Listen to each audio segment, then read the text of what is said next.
Aduh abang bukan maksudku begitu. Masalah setu bukan berarti tak mau. Jual mahal dikit kan bisa, coba kasih effortnya saja. Kalau yang cocok bisa datang ke rumah. Stay to, selang cuek malu-malu. Aduh hari ini mau juga abang yang rayu. Stay to, selang cuek malu-malu. Aduh hari ini mau juga abang yang maju. Yo.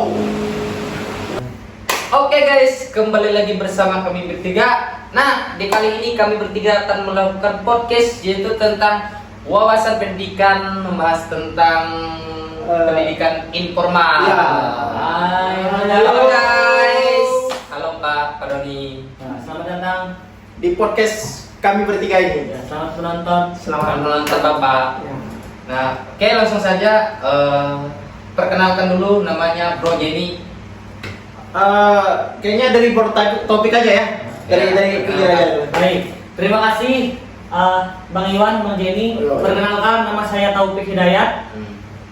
Saya berkuliah di Pendidikan Senter Tasik Universitas Palangkaraya. Oh. Saya lagi ya? Ya. Kamu aja. Ya, perkenalkan nama saya Ignatius Jenny Rangga Saputra. Sama, saya juga berkuliah di Universitas Palangkaraya jurusan Pendidikan Senter Tasik. Oke, bro. Perkenalkan nama saya Iwan Eftaryadi.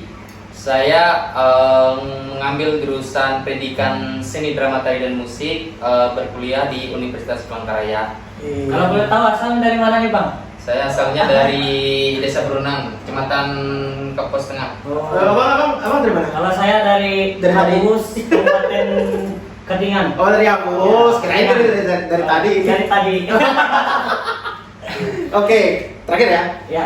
Saya dari Kota Moratewe, Kabupaten Kabupaten Barut Utara. Barut guys. Barut. Oke, langsung saja lah kita ke topik pembicaraan itu kan mengenai wawasan pendidikan Iya. tentang informal itu berasal dari diri kita sendiri. Kita bereksplorasi bagaimana kita bermain atau terjun gitu ke dalam dunia seni. Mungkin dari topik lah dulu. Bagaimana kisah cerita sehingga bisa mengulik gitu di dalam seni musik gitu. Baik, terima kasih Bang Iwan. Di sini awal mula saya bisa bermain musik, terutama alat musik tradisional, yaitu alat musik kecapi ini, dan di sebelah ada juga alat musik kecapi. Oh, itu ya orangnya. Ya, Itu kan kecapi dok lah. ya. Ini kecapi anak. Oh iya, ini kecapi anak. Ya, Ini yang Indo Indo. tali tiga itu kecapi anak guys. Dua kan tadi Indo. Ya. Indo.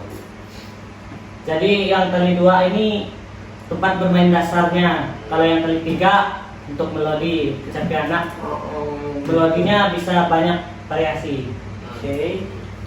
Jadi awal mula saya bisa bermain kecapi itu dari inilah daerah kami sana. Ketingan lah. Ya, Ketingan, Oh, terutama dari- di desa saya. Di kampung ya. Ya. Kalau boleh tahu nama kampungnya apa ya? Kuluk Habus. Oh, Kuluk Habus.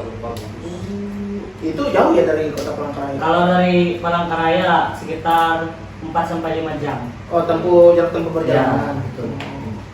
Jauh juga ya. Iya jauh. Jadi awal mulanya itu dulu kan kecapi itu ada punya kakek saya sendiri. Jadi ada tuh ritual-ritual, misalnya orang yang lagi sakit, terus ada namanya basengian. Oh, yang ritual pengobatan ya. Ya, pengobatan. Itu namanya basengian. Oh, bahasa Minang ya. Dari situ ada kita lihat kecapi, rebab. Kalau kami di sana buat mengiringinya kecapi sama rebab aja. Oh. Tapi kalau rebab itu berbeda ya mainnya dari kecapi. Berbeda. Itu kan digesek kan. Ya, kalau rebab digesek sama kayak Biola. violin. Cuman versinya Dayak. Ya, mau Persilak. Versi Dayak. Versi Dayaknya ya. Itu biola Kalimantan Tengah. Oke, kalau boleh tahu seberapa bisa lah kalau topik untuk bermain kecapi dan awal mula belajar kecapi itu seperti apa sih topik? Kalau untuk bisa atau tidaknya itu bisa lah sedikit-sedikit, dasar-dasarnya itu bisa. Cuma kalau mahir belum, masih belajar, ngulik-ngulik lagi. Awal-awal saya bisa itu juga melihat punya orang. Oh, jadi ngeliat punya orang Ya, dulu. otodidak. Oh, tidak. Jadi ngulik sendiri, explore sendiri. Gitu. Dari itu tadi ngelihatnya orang bermain segala ritual, misalkan sangyang tadi, acara biasanya segala nyorat ada.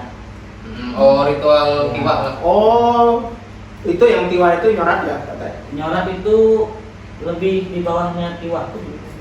Oh, yang tiwa setengah tuh kan? Iya. Bukas lah. Iya. Oh, itu. Jadi awal mulanya dari situ. Oh, dari situ. Hmm. Terus Cuma saya belajarnya autodidak sendiri. Terus saya mau nanya, Bro Taufik ini kan sudah lama ya, dengannya main kecapi. Ini udah berapa tahun sih main? Dari SMP. SMA lah. SMA. Oh, berarti lumayan lama sudah nih ya? Ya. Yang memang sudah bisanya. Oh, sudah. Ya. Promonya ya gitu ya. Ya. Jadi ada pertanyaan juga ini. Kalau misalkan nih dilajarin orang tuh pernah nggak cara-cara? Nggak kan kita kan nggak selalu ngeliat orang juga, Ya. cuman belajar dari orang tuh pernah nggak? Kalau untuk belajar dari orang itu pas kuliah ini aja sih. Oh, pas kuliah, waktu kuliah ini aja. Baru waktu isen mulang kemarin. Oh. Berapa tuh? 2025 ini. Baru Oh, isen mulang berarti sekarang. oh, ini berarti baru kemarin ya? Ya. Wah, keren cuy. Tapi termasuk cepat lah untuk Iya, langkah untuk bisa langkahnya. bermain kecapi. Kalau boleh tahu tuh belajarnya sama siapa sih? Sama penata musik lah. Oh, berarti Oh, musik. iya. Jago ya. Memang penata musik sudah masuk nasional. Wah, Wah, keren. easy boss. Easy bos. Oke. Bagaimana kalau kita tanya Bro Iwan lagi nih ya? Boleh. Wah, teman-teman kali pada penasaran juga sih, Iya. kan ada bertiga Ya ya. betul. Bidangnya di bidang apa, musik. Iya. Kan sentrasi kan banyak nih jurusannya. Iya, Ada musik, ada- teater, ada tari. zumba, tari. Iya. Oke. Kayaknya mahir-mahir semua ini. Bisa lah ya kalau drama sama ini. Kalau dari aku untuk majornya itu kan musik tradisional. Iya. Dan kalau dari belajar musik tradisional kan kalau dulu lah waktu kecil itu mulai dari melihat orang bermain, terus karena karena mau minat gitu ikut main kecapi itu. Oh, main kecapi juga. Ya, main kecapi indok aku kali dua. Nah, awalnya kan penuh gini, cuman melihat terus minjam nih kecapi paman lah dulu tuh. Jadi yang pertama itu kita harus tahu dasarnya dulu, tahu nada Betul. kecapi. Karena kan memang kalau orang bermain kecapi itu cara bermainnya itu kan berbeda-beda. Betul. Itu yang pertama itu kan kita harus tahu nada untuk bermain kecapi begitu. Betul. Terus ini mau nanya ya Bang, Boleh. kalau belajar pernah nggak? Atau Oh. diajarin sama teman gitu? Kalau belajar kecapi,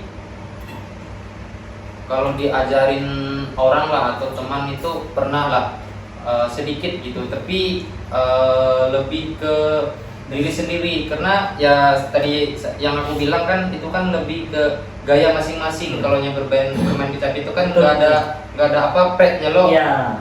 Jadi lebih ke variasi sendiri gitu. Kita aja yang nge-explore-nya bagaimana untuk bermain kecapi itu seperti apa gitu. Temannya sama siapa ya? Kali sama Bro itu. Ya. Enggak, teman apa lah? Teman sekampung. Teman sekampung. Tapi kalau yang aku lebih mahir main itu beduk. Oh, beduk. Kalau beduk Alat musik lebih tradisional bisa. juga ya. Iya. Kalau gong bisa juga. Tergantung apalah kita bikin musiknya itu seperti apa. Kalau gong itu biasanya sering kita lihat di acara tiwa. Iya, karena kan memang sudah ada gitu Ya, dari dari dulu. gitu. Lagi belum kenal. Kenop bisa ya? Bisa. Berarti seluruh alat musik ini. Wah, multi talent ini. Dikit-dikit tipis lah. Oke. Kalau dari Zeni bagaimana untuk bermain musik? Apakah Ya, tradisional, hmm, modern? Sebenarnya campur-campur sih kalau saya. Campur-campurnya itu ini di modern ada, Multi talent. tradisional juga. multi telur. Jangan multi talent. Oke. Kalau gini, kalau di tradisionalnya aku bisa main gong, bisa main beduk. Kalau kata kita di sini kan ketambung gitu, itu bisa, Oh iya. itu masih bisa. Bisa, Bu. Ya, Katok. ya serakatok. Masuk mah gampang. Gampang, betul. Ngikutin yang Ya. gua. Ya, hitungannya jadi tempo dalam itu ya, bisa dalam tarian dalam apa namanya? Kalau kayak di sini kan karungut katanya ya. Nah, sama satu kalau di modern, kalau saya tuh mainnya main keyboard. Oh, keyboard berarti Ya, udah ya. musik modern gitu lah. Jadi dua Kalau sekte gitu. boleh tanya Jen, Nah, dulu kamu belajar keyboard tuh seperti apa dulu? Apakah ada les? Apakah ada apa? Memang guru privat gitu yang ngajar? Atau ngikut les apa? di mana? Di mana? Ya. Jadi gini, kalau yang paling awalnya kalau aku dulu itu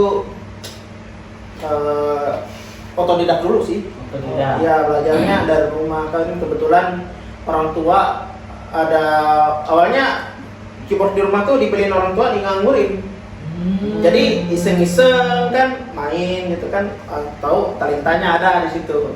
Lama kelamaan kan jadi hobi. Oh. Jadi hobi terus jadi kebiasaan hampir tiap hari mainnya. Kalau boleh tahu nih awal-awalnya mainnya suka dangdut kah, pop kah, Atau band? atau rock kah?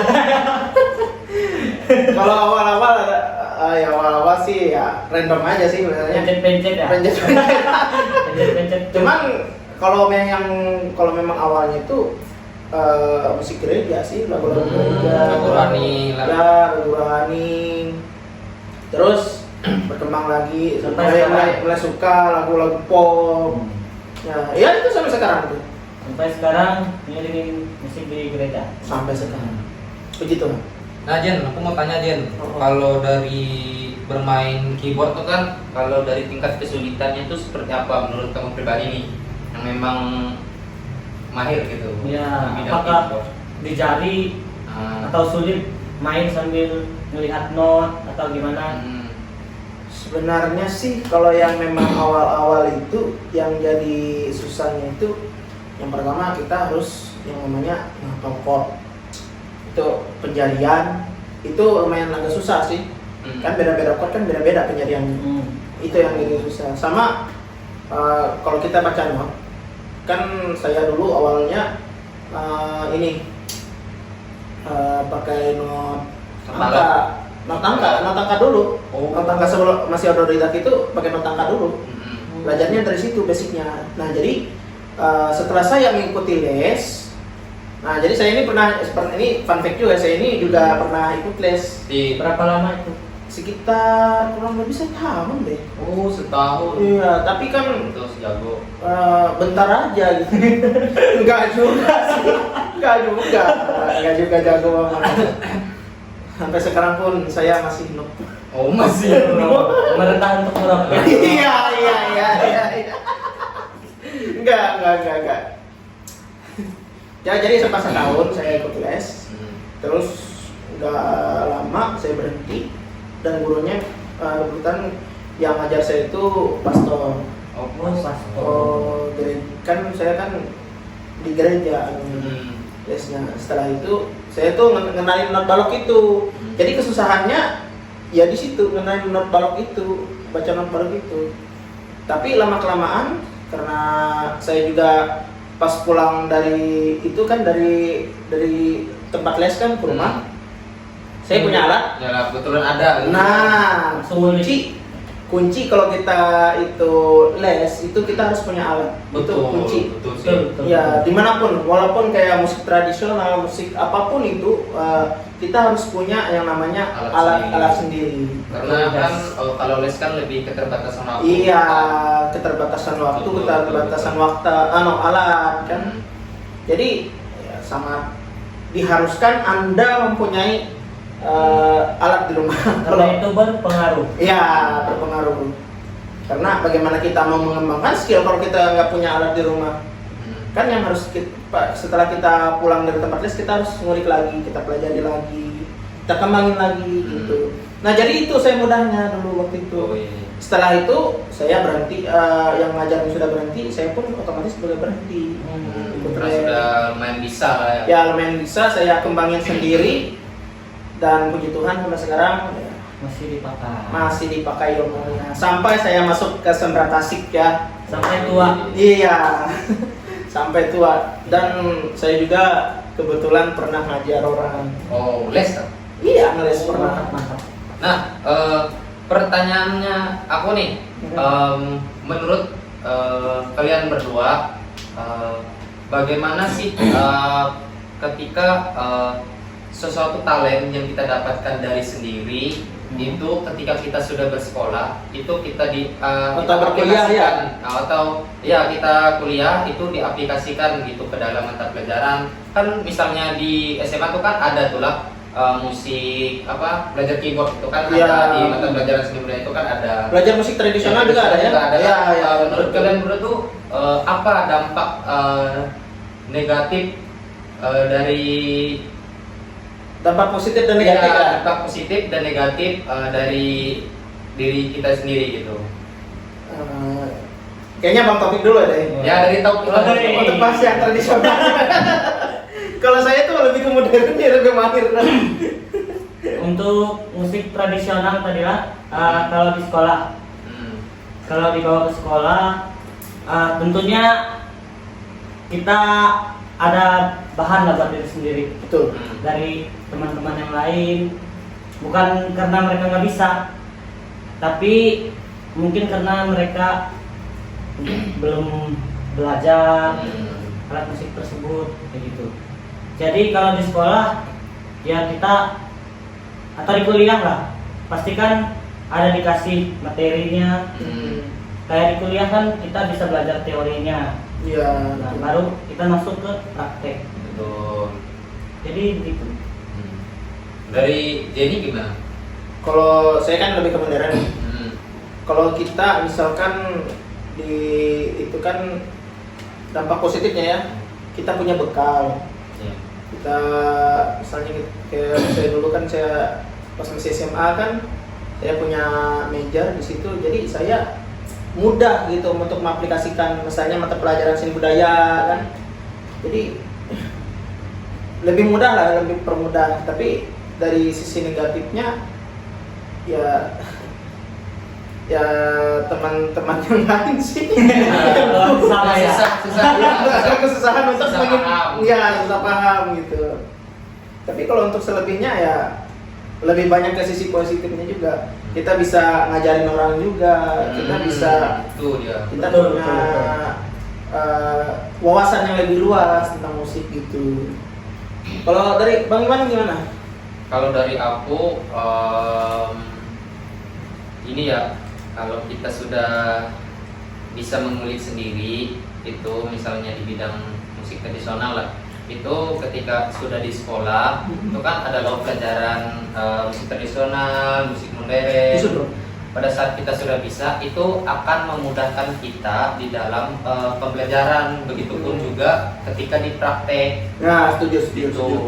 Jadi dari sisi positifnya itu yang pertama tuh kan memudahkan kita, tidak hanya menerima teori, jadi kita juga bisa praktek begitu. Kalau dari sisi negatifnya, menurut aku itu kalau kita tidak bereksplorasi itu akan akan susah begitu. Kenapa? Dari menerima masukan orang itu kurang begitu. Terus dari teman-teman lah juga, aku ingat dulu pernah ada kasus nih di sekolah. Dulu kan, kami kan dulu kan ada sanggar nih di sekolah. SMA. Nah, SMA kelas 1 kelas setengah. Nah, di situ kan ada ekstrakurikuler sanggar lah. Nah, kami kan ikut itu. Nah, jadi ada teman-teman nih yang mau ikut. Nah, ditanyalah guru kami, kamu bisa apa? Kata guru kami. Saya nggak bisa pak, katanya nggak bisa main musik. Nah, disitulah dia ada kesenjangan sosial maksudnya di situ. Jadi pas ada job nih, ada job orang nikah dulu rasanya. Iya. Dia kan memang sudah ikut masuk sanggar, tapi dia nggak bisa apa-apa. Nah, jadi yang tampil itu terus yang bisa-bisa aja gitu. Karena kan harus belajar dulu gitu. Nah, apalagi kalau mau job kan harus belajar harus latihan dulu. Ya, latihan gitu nah. Tarian apa. Kan dia nggak bisa apa gitu. Jadi itu yang salah satu dampak negatifnya ketika kita tidak bisa gitu bermain musik. Karena itu penting loh. Tuh. Itu sih dari aku. Apalagi kalau kita ikut sanggar-sanggar ya, kan skill itu kan kita kan membawakan skill kita tadi supaya lebih diupdate lagi ya kan. Kenapa yang lebih penting itu kan ya seperti yang dibilang kalian tadi, kita harus punya alatnya dulu kalau kita mau bermain musik itu. Oke. Tapi nah ini kita ada punya satu teori nih dari siapa ya? Dari Esner kan yang 2002. Iya, Esner ya. Itu kan membahas tentang ini dia dari Elliot Eisner 2002, teori tentang pengalaman estetis ya. Kalau kata Eisner di sini dia menyatakan bahwa pembelajaran seni dapat terjadi melalui pengalaman estetis sehari-hari, tidak hanya melalui pelajaran formal. Jadi tidak hanya melalui pelajaran-pelajaran di sekolah, kita itu belajar tentang misalnya pelajaran yang di sekolah itu kan tidak mungkin ada dari rumah, kan harus ada juga yang dari rumah. Anak-anak atau individu belajar seni dari lingkungan pengalaman langsung dan eksplorasi pribadi. Nah, itu tadi. Dia kan harus punya dia kan bisa punya skill kan, itu pengalaman dia. Misalnya ikut sanggar, ikut kayak perlombaannya kayak Bang Taufik ini kemarin kan tuh di ajang besar kan juara 1 ya kemarin Bang. Alhamdulillah.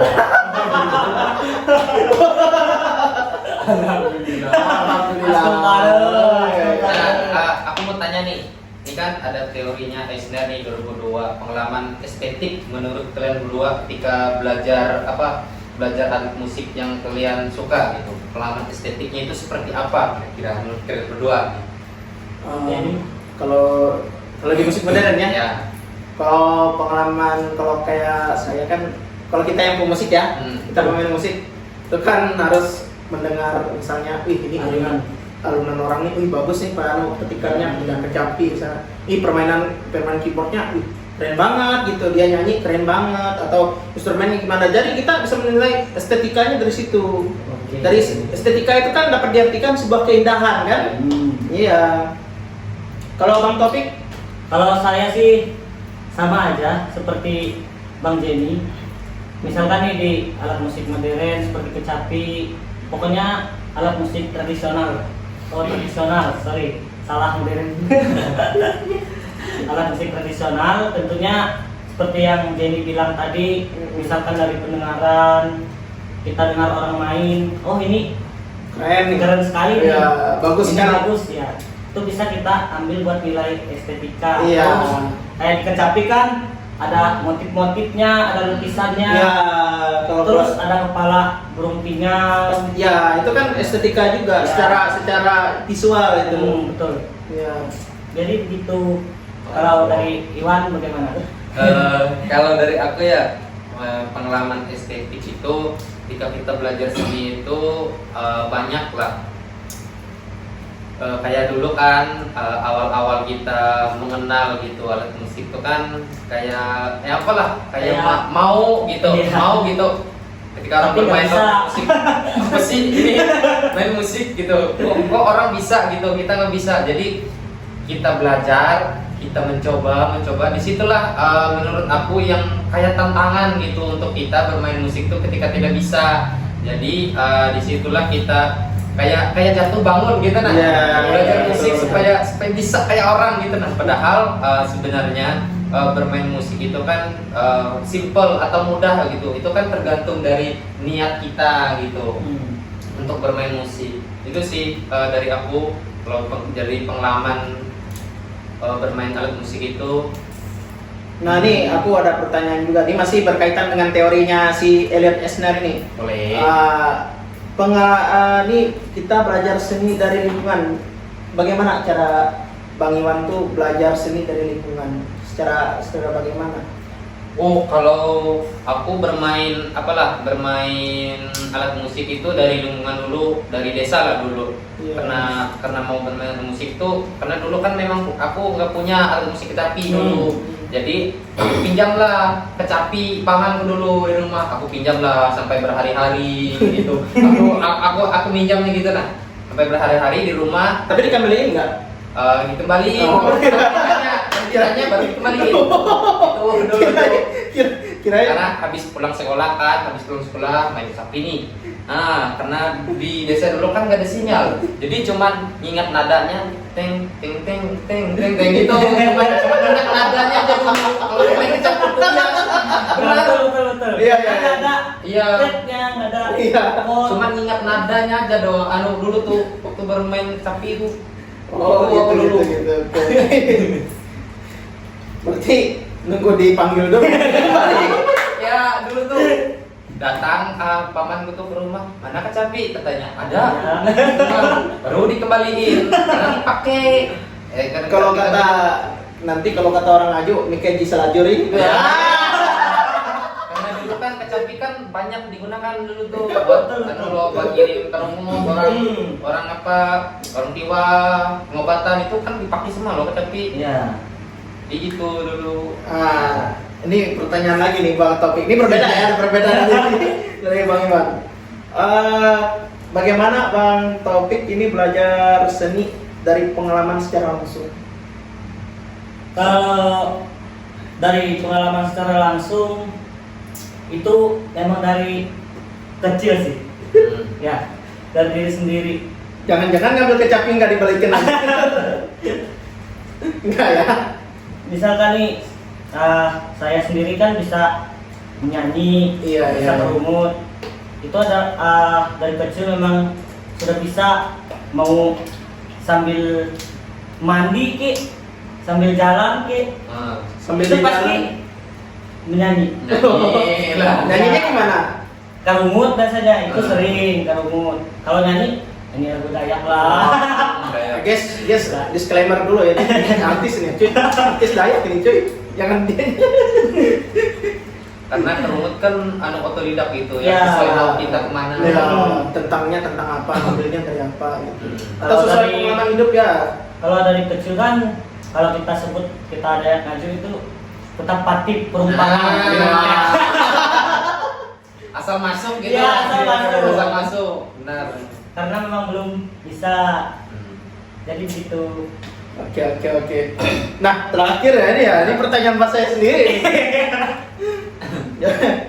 Jadi, nah ini pertanyaannya buat saya nih ya. Kayaknya nih, bagaimana kita belajar seni dari eksplorasi pribadi? Oke, kalau ini nggak ada yang nanya sih, pertanyaan pada diri sendiri. Bertanya dari materinya. Ya, dari materinya, dari teorinya Elliot Esner ini. Kita eksplorasi pribadi ya.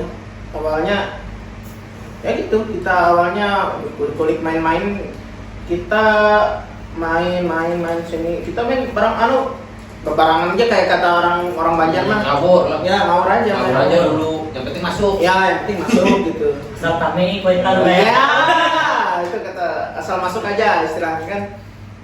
Kita kan mau mencari sekiranya enak, Asal masuk, tapi- asal masuk. Tapi kita Tetangga risih. iya. Kalau disamperin tetangga sih senang sih saya. Tapi sekarang Aman. aman. Ya, kalau ya itu kita kan untuk melatih motorik kita untuk mengingat misalnya mau main dari apa, kita eksplorasi itu tidak harus tertuju pada suatu lagu atau suatu not atau partitur. Kita harus berkembang dari misalnya kita mau bikin suatu proyek kan, itu kan mentahan, kita kan nggak tahu kan, ya kan. Ibaratnya dari nada dasar Yo. itu bisa ke macam-macam. Yo, gitu. bisa cari macam. Bisa ke epres, ke apakah gitu lah. Iya, Sampai ke jenis. Ya, jadi pokoknya sampai game. game. Ya gitulah. Kan kebetulan, nah gini juga saya kebetulan kan dapat tugas mata kuliah itu kan bikin lagu ya kita ya. Ya, tugas komposisi. Tugas ya aransemen komposisi itu. Jadi itu kita ngulik, akhirnya ketemu dapat ide, kita bikin lirik gas. Jadi karya guys. Ya ditunggu aja karyanya di YouTube kita masing-masing ya, di YouTube Sumber Tasik 2022 nanti ya. Oke. Jadi kesimpulannya bagaimana? Nah terakhir kata-kata nih atau motivasi nih dari topik dari kita ketiga nih untuk apa? Baik. Kalau dari saya pribadi, untuk kalian semua jangan lupa mengembangkan budaya Dayak, jangan sampai hilang identitasnya. Kalau dari saya, walaupun Anda belajar musik modern maupun Anda bermain musik daerah, cuman jangan sama kayak topik tadi, jangan lupakan ada identitas dan budaya kita, karena itu akan menjadi identitas, jadi untuk bahan pelestarian budaya kita ya. Jangan lupakan ada kita. Betul. Kalau dari Bang Iwan? Kalau dari aku, kalau kita mau belajar musik, entah itu tradisional atau modern, yang utama itu kita harus punya alat musiknya sendiri. Kenapa? Karena kita mau belajar musik modern atau musik tradisional itu, misalkan kita les atau belajar sama orang, itu kan waktunya terbatas. Yang utama adalah dari diri kita sendiri. Kemauannya itu belajar dari diri kita sendiri. Kita yang mengeksplor, kita yang ngasih effort gitu. Untuk kemauan kita supaya bisa terupgrade diri gitu. Kemudian kalau berbicara tentang alat musik tradisional, jangan kita menganggap remeh karena ini merupakan identitas kita sebagai orang Dayak gitu. Itu yang lebih utama. Ibaratnya kalau kata orang Dayak, ela dia bingat kuma. Ada dengan rumah aret. Mangat di ulu, bikin di rumah aret. Bujur. Gitu. Tuh, itu artinya biarpun enak di Tempat orang, di rumah orang, tidak menyamakan di rumah kita sendiri. Jadi tempat kita, tanah kita, budaya kita itu tetap dilestarikan dan menjadi identitas yang lebih baik lagi. Oke, Sendra Tasik Makin lama makin asik. See you guys.